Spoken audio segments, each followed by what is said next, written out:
sehat, salam sejahtera untuk kita semua. Om Swastiastu. Sebelum saya menjelaskan tentang manfaat buah semangka, alangkah lebih baiknya kalau saya tetap menyarankan agar kita semua senantiasa mencuci tangan, memakai masker, menjaga jarak, menghindari kerumunan, dan juga menghindari mobilisasi. Artinya kalau kita nggak begitu perlu banget ya nggak usah keluar dari rumah, biar proses penyelesaian COVID-19 ini cepat rampung. Karena vaksin yang diberikan kepada rakyat Indonesia baru sekian persennya dan ketersediaannya juga belum sebanding dengan jumlah penduduk yang ada. Nah, kalau kemarin saya sudah membahas tentang buah yang bermanfaat untuk meningkatkan imunitas, salah satunya adalah semangka, maka secara khusus semangka ini akan saya kupas khasiatnya dan kandungan apa aja yang ada di dalam semangka ini. Semangka apapun warnanya, apakah kuning, apakah merah, kan sekarang udah mulai macam-macam nih. Di daerah saya di Seragentina saja sudah warnanya udah ada 3 warna. Nah, khasiat daripada semangka ini adalah mempunyai efek untuk penyembuhan penyakit dan juga untuk mencegah beberapa penyakit. Tapi sebelum sampai sana, saya akan kasih tahu bahwasanya semangka ini 92% berisi air. Jadi kulitnya saja itu juga ada airnya. Makanya 92% semangka ini adalah terdiri dari air. Kemudian kandungan vitaminnya adalah ada kandungan vitamin A, vitamin B6 dan juga vitamin C. Nah, vitamin C inilah yang sangat tinggi sehingga bisa membantu meningkatkan daya tahan tubuh, karena daya tahan tubuh itu adalah identik dengan vitamin C. Makanya agar kita terhindar dari COVID-19 ada namanya vitamin C booster. Jadi kita disuntik dengan vitamin C dosis tinggi, C atau C ya. Kalau saya orang Indonesia nyebutnya A, B, C. Nah, kalau A, B, C, nah kita nyebutnya vitamin C aja ya. Kemudian semangka ini kan juga mengandung beberapa zat. Salah satunya adalah lycopene, kemudian asam amino juga. Jadi ada zat gulanya udah pasti, fruktosa ya. Kemudian lycopene dan juga asam amino. Nah, dari beberapa senyawa yang ada di dalam semangka ini, dari beberapa kandungan gizi yang ada di dalam semangka ini, makanya tidak heran kalau buah semangka itu dapat membantu pencegahan dan penyembuhan berbagai macam penyakit. Salah satunya adalah prostat. Nah, prostat itu apa? Sudah saya jelaskan di video-video yang terdahulu. Herbalnya apa juga sudah saya jelaskan, tapi setidak-tidaknya saya kasih tahu sedikit saja. Prostat ini kan penyakitnya laki-laki usia 50 tahun ke atas rata-rata. Ciri-cirinya apa? Pipisnya tidak tuntas, kemudian habis pipis terasa pipis lagi.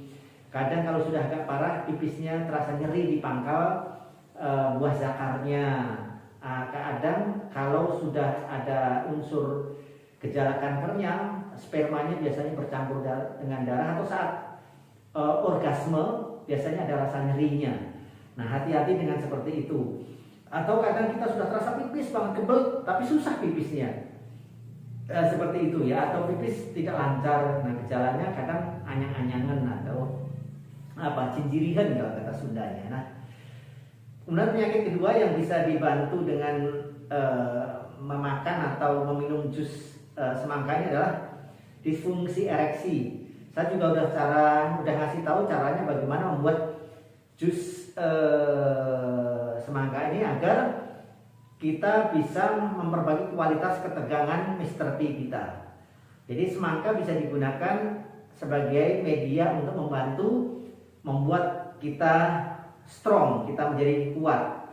Tapi kalau dengan semangka nggak mempan, di BMC ada kapsul yang namanya cengkuat. Ingat, cengkuat ini menjadi best sellernya ya, best sellernya, karena laki-laki kalau cucak rawannya sudah nggak hidup, wah itu seperti kiamat, kira-kira seperti itu. Kemudian manfaat ketiga daripada buah semangka ini adalah untuk meningkatkan produksi sperma. Jadi banyak pasien-pasien yang datang ke PMCA, Pak Haji saya sudah menikah 2 tahun dan berhubungan intim secara normal, tapi kenapa kok saya belum bisa hamil? Saya tanya istrinya ada vulvanitis, vaginitis, keputihan, miom, kista, endometriosisnya atau enggak, semuanya enggak ada. Suaminya juga saya suruh cek atau analisa sperma, jumlahnya seberapa, bibitnya berapa, kemudian kelincahannya seperti apa, bau khasnya seperti apa. Nah, rata-rata di antara mereka adalah jumlah spermanya ini kurang, dan udah kurang, bibitnya pun banyak, hampir semuanya mati. Jadi fertilitasnya jelek. Nah, itu bisa bagi kaum pria yang mengalami kemandulan bisa juga mengkonsumsi buah semangka ini secara rutin. Kemudian bisa juga membantu yang keempat ya, kalau nggak salah tadi, bisa membantu mengobati asma. Hampir semua orang yang mengalami asma pasti vitamin C-nya kurang. Nah, dengan minum atau makan buah semangka ini yang cukup banyak, maka insya Allah asma Anda akan menghilang. Kecuali untuk yang diabetes, nggak boleh banyak-banyak, nanti saya jelasin di paling akhir. Kemudian semangka nomor 5 bisa juga memperbaiki kondisi rambut dan kulit. Jadi rambut rontok misalnya kan, kualitasnya jelek, bercabang, kulitnya jelek, kurang berseri, kurang glowing. Nah, itu bisa pakai semangka. Tapi kalau mau cepat untuk urusan rambut rontok, pengen glowing, pengen awet muda, nah ini nanti ada namanya SOP Subarasi. Banyak juga orang-orang yang setelah makan semangka ini, penelitian telah menunjukkan bahwasanya orang yang makan semangka secara rutin itu memperbaiki jantungnya. Ya, artinya kekakuan otot jantungnya hilang, jadi menjadi normal. Kemudian berikutnya juga berdasarkan penelitian life science, semangka ini juga mampu menurunkan hipertensi atau tekanan darah tinggi. Jadi ini bisa menurunkan darah tinggi, bisa menurunkan atau membantu memperbaiki kekakuan otot jantung. Jadi intinya semangka bisa mengobati penyakit jantung, bukan koroner ya, tapi kekakuan otot akibat darah tinggi atau akibat gagal ginjal misalnya, bisa dengan ini. Yang ke-8, bisa mencegah peradangan pada mata atau sendi. Nah, bagus kan? Udah rasanya enak, bisa mengurangi rasa haus. Nah, bisa juga mengobati radang sendi. Yang pasti semangka yang nomor ke-9 bisa juga mencegah dehidrasi. Kenapa mencegah dehidrasi? Ya karena kadar airnya tinggi, 92% dari buah semangka ini adalah air. Nah, yang terakhir adalah bisa membantu mengurangi nyeri otot. Nah, untuk nyeri otot ini kita biasanya kalau dari dokter dikasih analgesik ya, mereknya siapa aja, macam-macam lah. Analgesik itu pereda nyeri. Nah, kalau di BMCA bagi yang saraf kejepit, biasanya kita kasih pereda nyerinya, namanya Sentulo, sendi, tulang dan otot. Ya memang tidak sehebat obat dokter, tidak bisa menghilangkan nyeri banget gitu ya, enggak. Tapi semua obat BMCA itu intinya kita doakan supaya kekuatannya bisa menyamai obat-obat dokter gitu ya. Jadi sekali lagi saya ulang, fungsi daripada atau manfaat daripada semangka ini, satu adalah mencegah prostat, memperbaiki disfungsi ereksi, meningkatkan produksi sperma, mengobati asma, memperbaiki kualitas rambut dan kulit, mencegah kanker, memperbaiki otot jantung, mencegah peradangan pada mata dan sendi, kemudian mencegah dehidrasi, serta yang terakhir adalah mengurangi rasa nyeri pada otot. Nah, hanya saja bagi yang punya diabetes, makan semangka tidak boleh Banyak-banyak karena indeks glikemik semangka itu tinggi ya, termasuk tinggi 72 sampai 75 tergantung jenis semangkanya. Jadi kalau kepepet harus makan semangka, ya nggak usah banyak-banyak, cukup 150 gram atau sampai 200 saja. Nah kita contohkan kalau misalnya 200 gram itu seberapa sih gitu ya. Oke, kalau segede ini misalnya, segede ini, nah ini nggak sampai segini ya. Kalau kita timbang berapa sih segini itu? 193 gram, ya udah cukup segini aja.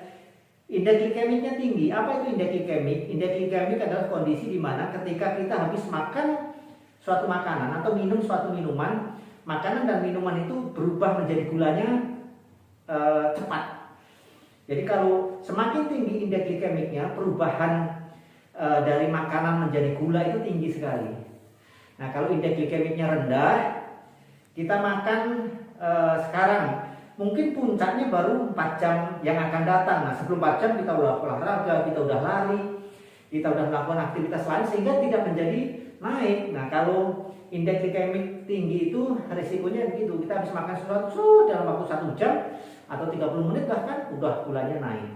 Nah itu jeleknya seperti itu. Nah ini kalau dihitung dari indeks glikemik tinggi semangka, tetapi kalau dari beban glikemiknya sih sebenarnya sedang ya, karena karbohidratnya rendah. Jadi untuk pasien-pasien PMC yang punya penyakit diabetes boleh makan semangka, tapi ya maksimal sehari ya hanya 200 gram saja lah ya, 200 gram atau mungkin kalau yang kecil ini kalau gulanya tinggi masih di atas 200-an ya. Coba kalau makan yang sekecil ini berapa? Nah ini 95 nih. Kalau segini ya cukup lah. Kalau orang Jawa tombo apa ya, tombo kangen gitu ya. Jadi obat kangen aja, jadi obat mau aja. Nah cukup segitu aja, jadi nggak usah banyak-banyak.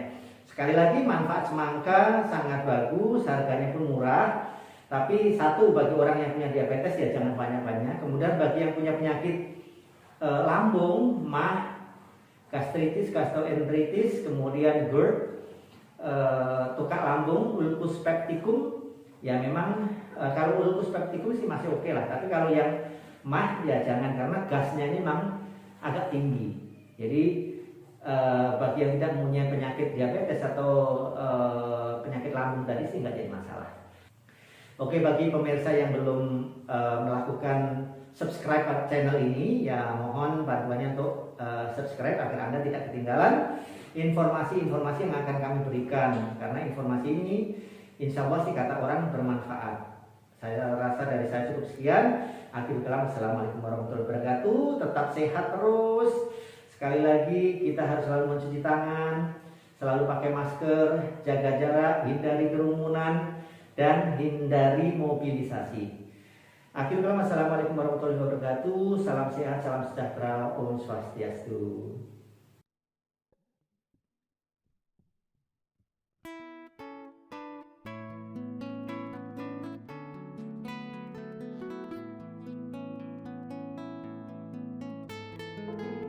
Halo, nama saya Yeni. Dulu sebelum konsumsi SOP, lutut saya selalu sakit gitu loh. Pada satu hari saya diajak ke LOP oleh teman saya Dewi. Di situ saya lihat testimoni salah satu orang, lupa saya namanya. Dia bilang dia kakinya juga sakit. Sejak itu saya coba minum SOP. Setelah 3 minggu konsumsi 2 kali sehari 2 saset. Setelah 3 minggu tuh lutut saya sembuh. Sejak itu saya konsumsi terus sampai sekarang.